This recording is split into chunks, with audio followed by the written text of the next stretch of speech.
Hello everyone, welcome back to my YouTube channel coding simplified space. मैं हूं आदित्य आनंद और आप देख रहे हैं DSA simplified series with C plus plus. तो आज हम लोग मैप के बारे में समझेंगे कि मैप क्या होता है एचटीएमएल में। मैप को भी हम एक तरीके का सेट ही कहेंगे। आई नो सेट में सिर्फ एक तरीके के वैल्यू होते हैं, लेकिन मैप्स में जो होते हैं ना वो पेयर्स होते हैं। मैप्स जो है वो एक एसोसिएटिव कंटेनर है जिसमें डेटा जो है वो की वैल्यू के पेयर में स्टोर होते हैं। ये भी जो है हमारा सेट से कुछ मिलता जुलता ही है। सेट में जैसे डुप्लीकेट्स नहीं स्टोर होते, वैसे ही मैप में भी डुप्लीकेट की वैल्यू पेयर स्टोर नहीं होते। डिफरेंस है थोड़ा कि सेट में बस तुम कीज स्टोर करते हो, लेकिन यहाँ पे की एंड वैल्यू दोनों स्टोर होते हैं। जैसा मैंने बताया, सेट की तरह मैप्स भी डुप्लीकेट्स अवॉइड करता है। और बाय डिफॉल्ट इसमें जो कीज है, ध्यान रखना है कीज नॉट वैल्यूज, वो इंक्रीजिंग ऑर्डर में स्टोर होते हैं। हमारे पास अनऑर्डर्ड मैप भी है जिसमें कि जैसा नाम है वैसा काम है, दैट उसमें कोई ऑर्डर नहीं होता डेटा स्टोर करने का, उसमें कोई इंक्रीजिंग डिक्रीजिंग ऑर्डर्स नहीं होते। चलो थोड़ा हम लोग कोड के थ्रू समझते हैं। तो जैसा तुम यहाँ पे देख रहे हो स्क्रीन पे, ये रहा सबसे पहले तो हमारा हैश इंक्लूड मैप। हमें हेडर जो है वो इंक्लूड करना जरूरी है मैप को अगर यूज करना है, तो इसी के अंदर सारे डेटा टाइप्स, मेथड सब कुछ है मैप का। उसके बाद यहाँ देखो हमें सबसे पहले डिक्लेरेशन करना। डिक्लेरेशन के लिए सिंटेक्स क्या है? सिंटेक्स यहाँ देखो, मैप देन ये दो डेटा टाइप्स। पहला जो डेटा टाइप है, अगर यहाँ हम लोग सिंटेक्स देखें डायरेक्टली, तो मैप लेते हैं पहले तो, and then key data type. Key का डेटा टाइप यहां पे हो गया, and then value data type, and then after that यहां पे उसका जो भी वेरिएबल का नाम लिखना है तुम्हें वो दे सकते हो। तो ये है हमारा की का डेटा टाइप एंड ये है हमारा वैल्यू का data type, and then this is the name of the M1 map हमारा बन गया, उसमें कोई वैल्यू नहीं है। अब उसके बाद हमने फिर से एक और किया है, declare and define at the same time, same place. तो यहाँ पे भी मैप है, इंटीजर है हमारा की डेटा टाइप है, स्ट्रिंग जो है हमारा वैल्यू डेटा टाइप हो गया, M2 है, उसके अंदर हम लोग वैल्यूज भी डिफाइन करते रहे। तो ये देखो सबसे पहला तो कर्ली ब्रेसेस हो गया कि इसके अंदर सारे वैल्यूज आ रहे हैं, एंड ये रहा हमारा पहला value, that is 1, that is the integer key, and this string is the value. फिर है हमारा दूसरा वैल्यू, की है 2, simplified is the value, then 3 and space. तो ये हमारा मैप बन गया। तो ये हमारा एड्रेस के साथ हमने पी लिया, ये हमारा वैल्यू स्टार्ट कर देगा, and then we are using P dot first and P dot second. तो पी डॉट फर्स्ट जो है वो तुम्हारा दे देगा की, जो हमारा डॉट फर्स्ट है this will always give you the key, and then P dot second जो है हमारा this will give you the value. तो इसे अगर हम लोग प्रिंट करना स्टार्ट करें तो सबसे पहले हमारा आ जाएगा 1 कोडिंग, देन एंडल है, next line 2 simplified, and then we have 3 space. तो ये हो जाएगा हमारा आउटपुट। अब ये तो हमारा देखो, ये तो हमने ऑटो लेकर किया था। अब आइटरेटर लेकर कैसे हम लोग एक्सेस कर सकते हैं वैल्यूज को, वो देखते हैं। तो सबसे पहले हमें एक आइटरेटर चाहिए होगा। तो आइटरेटर के लिए क्या करना है, फॉर। तो एक तो तुम ऑटो दे सकते हो यहाँ पे। अगर तुम्हें ऑटो नहीं चाहिए, तुम्हें पूरा डिफाइन डिक्लेयर करना है आइटरेटर को, तो वो भी तुम कर सकते हो। कैसे करते थे हम लोग, पहले हमें डेटा देना है, जो भी जिस कंटेनर का हमें आइटरेटर बनाना है वो, and then the iterator with using the scope resolution operator. तो यहाँ पे हम लोग दे देंगे मैप इंट एंड स्ट्रिंग, क्योंकि इसी का बना रहे हैं हम लोग, and then the scope resolution operator, and then iterator IT। तो इस तरीके से भी तुम आइटरेटर्स डिक्लेयर कर सकते हो एंड देन डिफाइन कर सकते हो। मैं अभी फॉर लूप में ऑटो ही यूज कर रहा हूं। ऑटो IT इक्वल्स, अब यहाँ पे हमें क्या चाहिए, हमें चाहिए यहाँ पे M2 डॉट बिगिन, बिगिन से स्टार्ट करना है, and then IT should not be equal to M2 dot end, end के पहले होना चाहिए, एंड होता है that is the next to the last element, and then IT plus plus. इसको पहले मैं हटा देता हूं। ओके, तो ये हो गया, and then we can use it.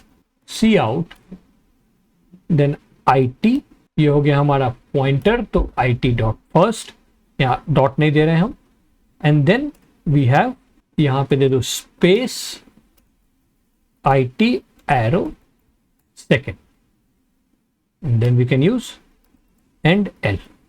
यहां पे हमारा आ गया आउटपुट। ये तो पहला वाला था जो कि हमारा फर्स्ट फॉर लूप से आ रहा है, and the next one is coming from this for loop. तो इस तरीके से हम मैप को एक्सेस कर सकते हैं यूजिंग द फॉर लूप।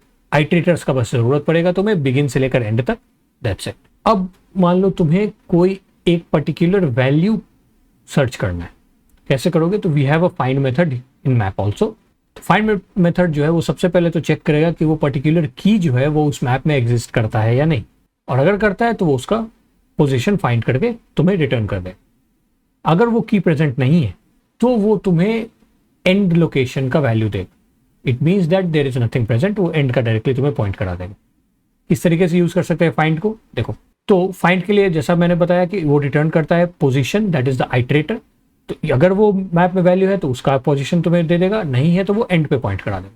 तो उसके लिए हम लोग यहाँ पे करेंगे ऑटो, एक आइटरेटर चाहिए, IT equals M2 dot find. अब मुझे चाहिए कि की है 1 2 3 3 चाहिए मुझे, 3 यहाँ पे आ गया, and then it will return the position of this key to this IT।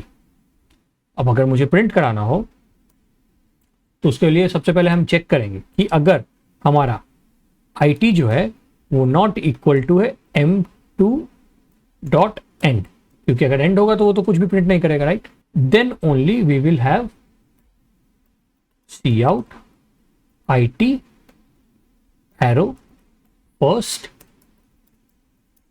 And IT second and L। चलो इसको टेस्ट करते हैं। तो उसके लिए ना हम लोग ये दोनों अभी कमेंट कर देते हैं, run code and see 3 spaces coming. अब अगर मान लो ये नहीं है तो यहां पे हम लोग कर देते हैं एल्स, एक सी आउट में कर देते हैं नॉट फाउंड।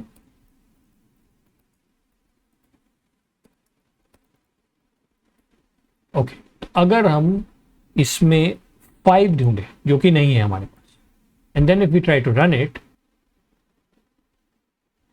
तो सी नॉट फाउंड, क्योंकि वो एंड पे पॉइंट करा दिया, and then we do not have that 5 key and the value. तो इस तरीके से हम लोग फाइंड का यूज कर सकते हैं।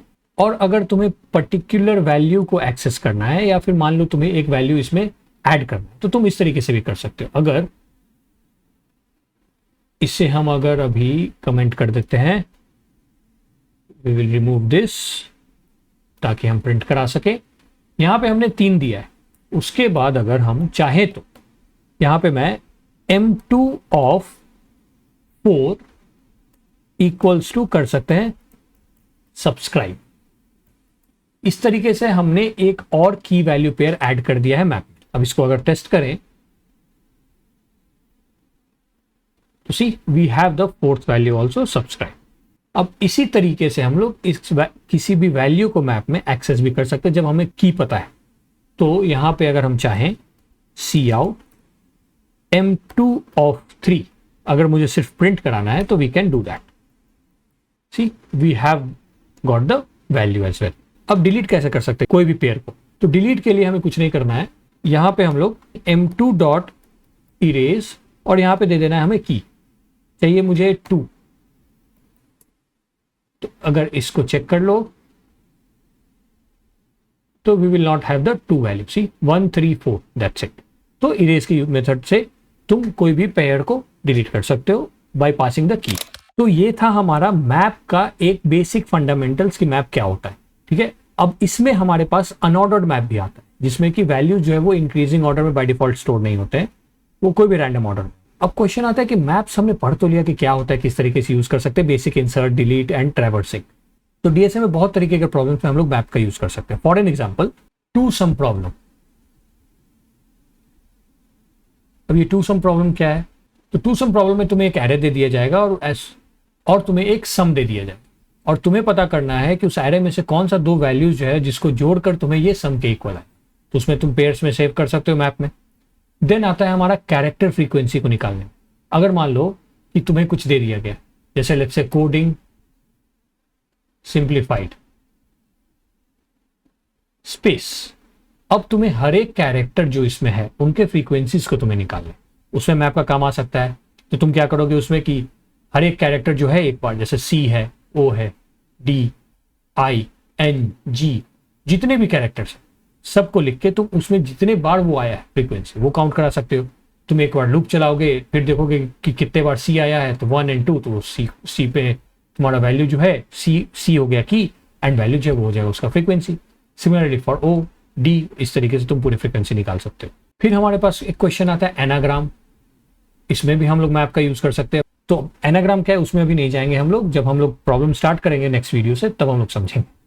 तो don't worry. But anagrams type के क्वेश्चंस में भी आता है, लॉन्गेस्ट सबस्ट्रिंग प्रॉब्लम में भी काम में आता है। मैप्स बहुत सारे ऐसे एप्लीकेशंस हैं जिसमें कि मैप हम लोग यूज कर सकते हैं, इसीलिए मैप बहुत ही इंपॉर्टेंट एसटीएल डीएसए के लिए।